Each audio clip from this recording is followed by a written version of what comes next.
wakati tunakaribia uchaguzi uligusia line fulani pale, ukasema hii tunapata saa nyingine changamoto za kusubiri matokeo sijui mpaka siku ngapi, alafu wengine wanasema matokeo yameibwa, the voting system kidogo ina changamoto zake. Kwa nini tusitumie kama katika simu zetu upande ule kwamba tupige simu zetu, tupige kura kupitia kwa simu, ambayo mimi kibinafsi na baadhi ya watu kadhaa walikuwa wanasema this is perfect, huyu jamaa anatoka wapi, mbona anatoa mambo kama haya ni mazuri. Nalo lile lilifikia wapi ama ulianzisha vipi? Na sisi Kenya tunajulikana kwa M-Pesa. Ni nchi ya kwanza ambaye tulifaulu kwa M-Pesa.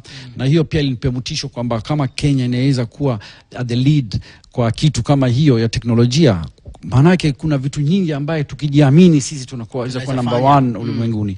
So nikasema why don't we have a voting system that is electronic, tutumia ile system ya M-Pesa, kwamba kura yetu iwe kwenye simu yetu kama M-Pesa, because kama sisi tunaweza amini pesa yetu kwa M-Pesa, kwa nini hatuwezi amini kura yetu? Yeah, because pesa ni muhimu zaidi kuliko kura yetu, au sio? Pesa tunaweka na hakuna kama mtu anaweza kuhack kweli, angechukua pesa yetu. So that means ile system ya foolproof ambayo M-Pesa wako nayo is the same platform that tunaweza tumia kwa kura, na wananchi watakuwa na confidence kwamba hawezi kuiba, kwa sababu tayari washaona pesa zao is been safe kabisa. Na hakika ingezuia mambo mengi. Je, bado kuna mtu yote mlishauriana naye baada kutoka ulile upande wa uongozi, upande wa Chebukati mwenyewe? Nimemtumia na nikaongea naye, nikamweleza, akaniambia good idea Balala, but you know this thing needs some legal some parliamentary pendekezo kupitisha kwenye sheria bungeni. Nikamwambia basi ifanye. Lakini si unajua pia ni kukalisha pia bunge na kufanya presentation kwa ni muhimu. So angefanya hivyo, nafikiri pia hangepata ile changamoto amepitia. Lakini tunakuwa na 5 years itakuwa kura tena. So na tumeona kwamba hakuna njia yote ambayo watu watakubali. Yule ameshindwa hawezi kubali mpaka uoneshe system ya zote zilizofanyika ni hivyo. Mara nyingi watu wanakataa, obviously watakataa. Na ile M-Pesa system ni rahisi sana, because imagine unaingia wewe vote ile kama pay bill, send M-Pesa, buy bundles, vote. Sasa ile voting wewe ukisha register, for example Mvita, tayari na kuonesha MCA wako, MP wako, wale wote candidates kwa simu yako. And then the beautiful thing about it is that wewe unapiga kura kutoka kwa nyumbani. Kwa hivyo itakuwa huwezi uendi ground. Kwa vote buying pia hakuna kuhongana, because watu wako nyumbani. Na nimeona kwamba wao wenyewe wana spend billions katika uchaguzi, kwa sababu na sana kwa expenses yao ni zile voting centers. Na if you have your vote on your phone, you will save the voting centers, because you don't need those voting centers. The voting centers hawana simu. Exactly. So I was coming to that. So voting centers, they are about I think 10 to 20,000. Lakini M-Pesa agents, there are 48,000 around the country. They are 3 times more than the voting centers. So wewe kama huna simu, there's an M-Pesa maybe outside your house for sure, 100%. Yule M-Pesa agent anakuwa voting, ni kituo ya kupiga kura. You can do it through them. So labda wengine walihisi vitu kama hivi navyo vinaweza kununuliwa pia. Sasa mbona basi hawakuiba pesa zako za M-Pesa? Right or wrong? Right. Which is more important? Okay, hilo ni la kuzungumzwa kwa wale watu. Chebukati ameenda, lakini tume iko pale. Draft yangu Sara Chebukati. Kwa sababu mpaka sasa unajua watu wanatafuta suluhu. Watu uchaguzi hawana imani nao, na tunapokwenda mbele idadi itaendelea kupungua, which haileti picha nzuri. Sivyo? Haya, na tukiachana na hayo tena, umeingia na upo mzima katika michezo sasa. Hasa tukianza na football, ambayo hivi sasa umeanza kuwa very very active. Una timu yako inaitwa Vita Young Stars. Tuanze kutoka hapo. Hii passion ya football, kwa sababu ulicheza mpira ama wewe ni shabiki? How? Unajua, ukiniuliza kama ulicheza mpira, hakuna mtu hajacheza mpira Kenya mzima na dunia mzima. Everybody, hata wewe ushacheza mpira nafikiri. hata ule cameraman anacheza. There is everybody. And that's why football is the most powerful game in the world. It's the greatest game in the world. In fact, after religion, it's football. In compete na the top religions, Islam, Christianity, and football is among them. Kwenye nchi nyingi ina wafuasi kama dini. So I was thinking, why not in Kenya? So because of that, mimi nikaanza kusomea to try and look for a solution. Why is Kenyan football ailing? And uwezi kuniamini, my study has now reached 20 years of studying. I didn't start the study now. I've studied this thing for 20 years. Even when I was doing my private business, hata kwa serikali nilikuwa I was doing it all alone, quietly. But because mimi siko kwenye mpira, sijajihusisha kwenye siasa ya mpira in any way, I never had a platform. Hata nikiongea labda nikijaribu kuongea platform wataniona wewe watoka wapi wewe. Na this football fraternity I came to discover is a one big cartel you can't penetrate. Na nimejaribu kuita stakeholders eneo yetu ya Pwani, nikajaribu kuongelesha what I think is what has ailed football in Kenya, na nikapigiwa makofi and it ended there. So nikasema, how do I proceed? So nikasema, how do I proceed? So I thought the only way niingie, how do I enter? Through a football team. So I had to look for a football team that was existing. I found a small team, Vita Youngsters, hawajulikani, very small team. I liked their name. And when I want ile mambo ya jina, why I mentioned it is because I in my study I discovered the name looks like such a small thing, but it is one of the most important things in football, and it was one of the contributors of the death of football in Kenya. Only the name of the team. So I liked the name Vita Youngsters because I knew that the name has to have an identity of a people, of an area. So I liked the name and I chose that team, a small team, and I was involved with them without knowing the players for almost a year. I didn't know the players, neither did I know the coach for 1 year, but I used to help them through a third party. And now is when I've started interacting with them fully. And that way, nikapata platform, because all my studies were theoretical. But to complete your study, you need to also have a practical. Now, my practicability came about by being involved in the team and in the league. We managed to win the league twice in a row. League gani?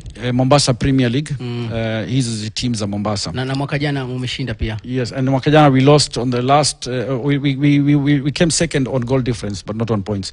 The problem with Kenya is that very hard. No, it's simple yet complicated, but the solution is simple, and the solution is in front of us. And as I told you, one of the things is the name. The name has to be represent people, and that's why the success story is in front of us. The success story in Kenyan football is Gor Mahia and AFC Leopards, because they represent a people. They have an identity. They have a beautiful name.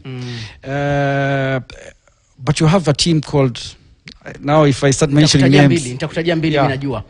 Tatizo hilo nalifahamu. KCB haina mashabiki wengi kwa sababu ina represent kampuni. Je, ni timu ya wapi? Alafu na Sofapaka. Game hizo tunapokwenda kuangalia mechi zao, mashabiki wao ni wachache, kwa sababu ya labda hiyo inachangia hata vilabu mashuhuri duniani kina Manchester, kina Liverpool na vingine, the West Ham, the Londoners, hizo zote zina watu wao wengi sana. Exactly. So in Europe, every team represents a people. Manchester represents Mancunians from Manchester, Liverpool represents Liverpoolians, and so on and so forth.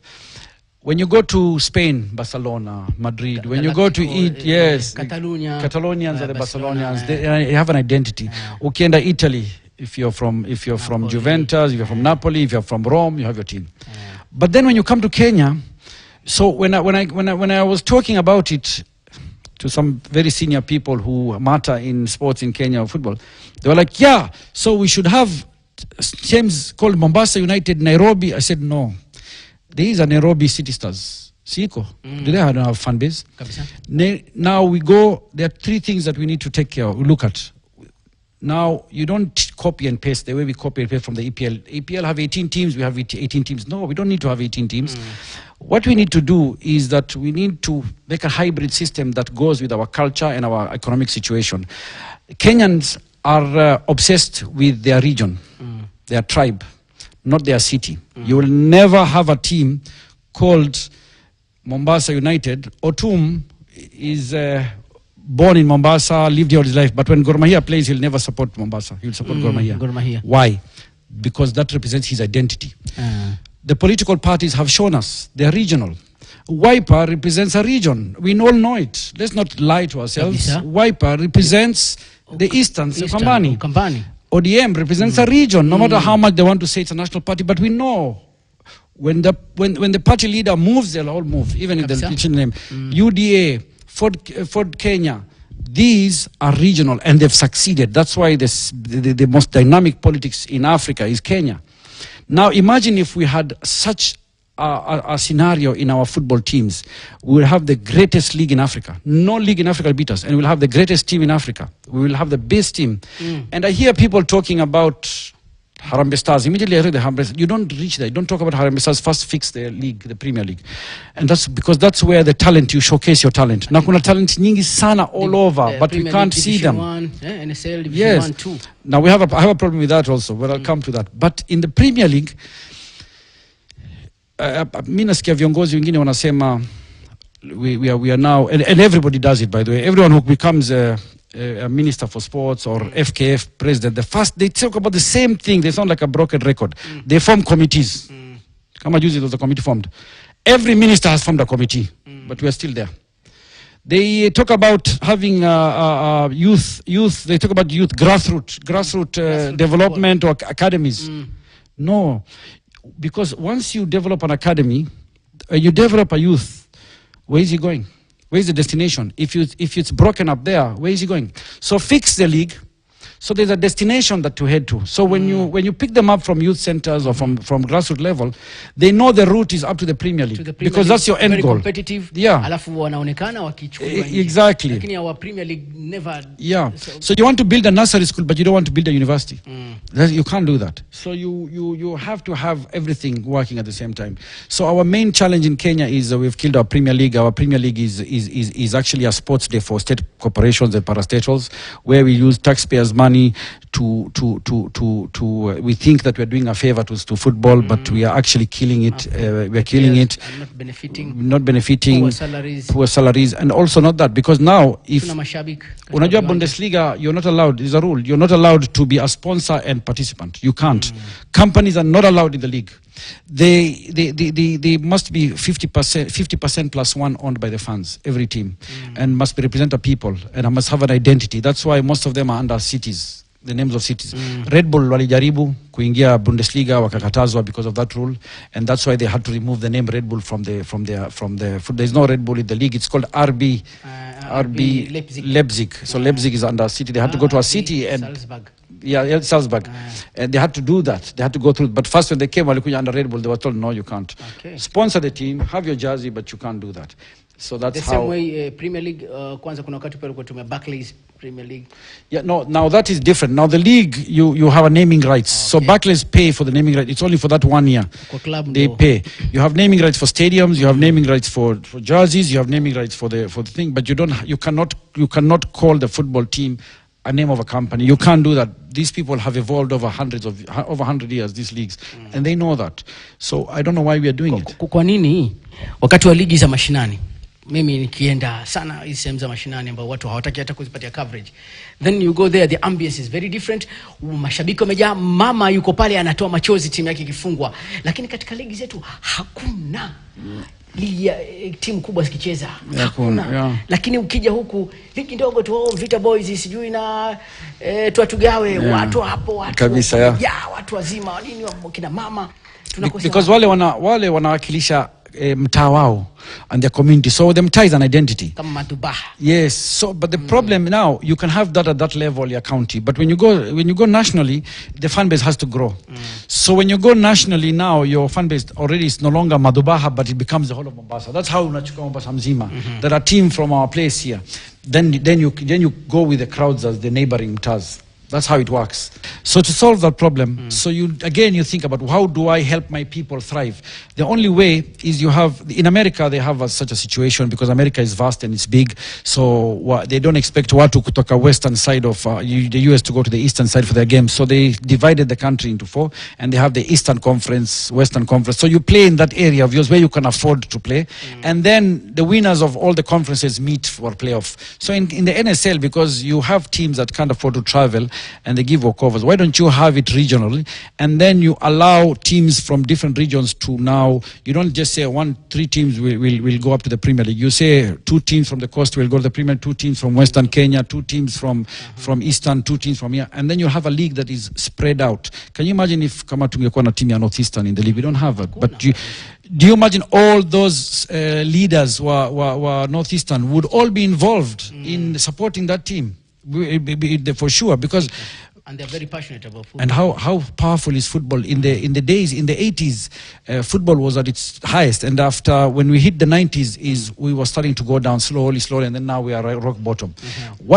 So if you look back on the 70s and the 80s, when football was its highest, you'll find everybody who was involved in football, management of either AFC Leopards or Gor Mahia, that time AFC ilikuwa inaitwa Abaluya, or Gor Mahia or whatever, or even the Football Federation, ended up becoming a politician. You cannot lose in politics once at that time, not now. Now nobody cares. But at that time, everybody used football as a springboard to politics.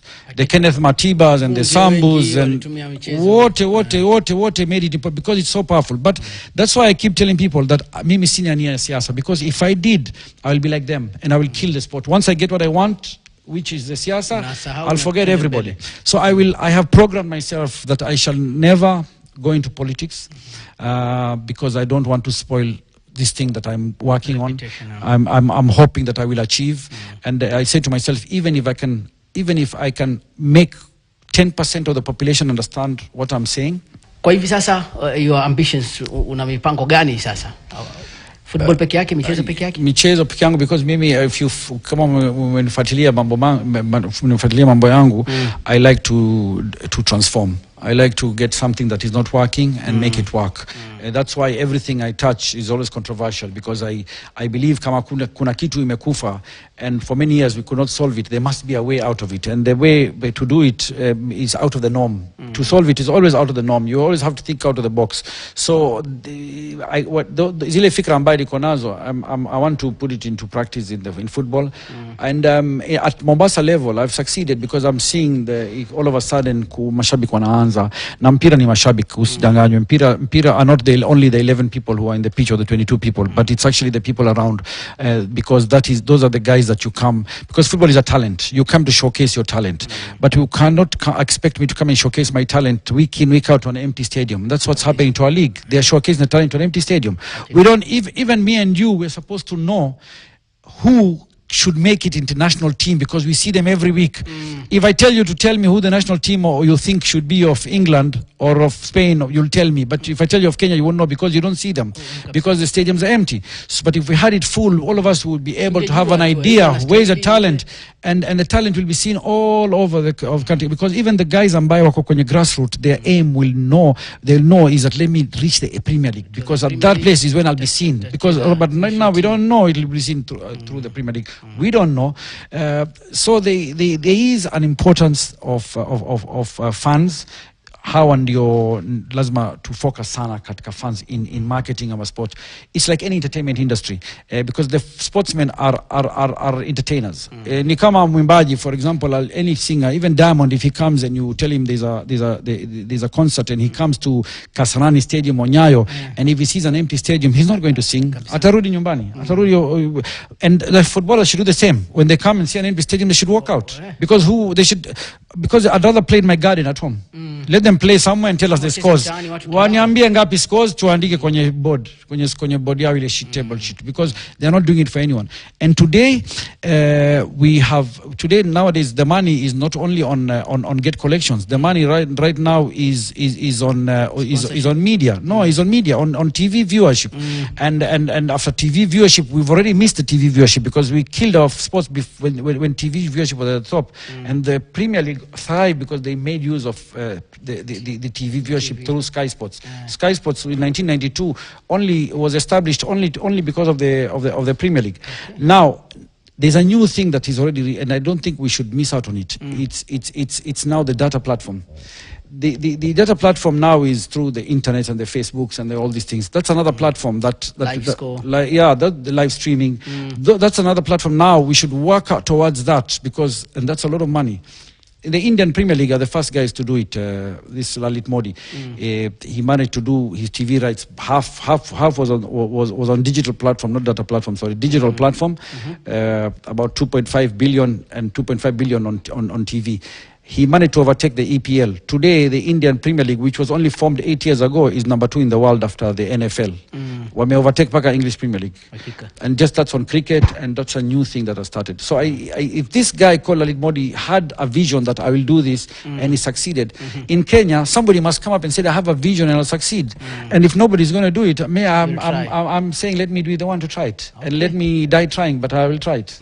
Bwana anasema yeye maisha yake kama mfano wa mwewe eagle. Kuna wakati falcon yule huenda akajitenga mahali, akajitoa yale mabawa yake, kisha akaanza upya katika maisha.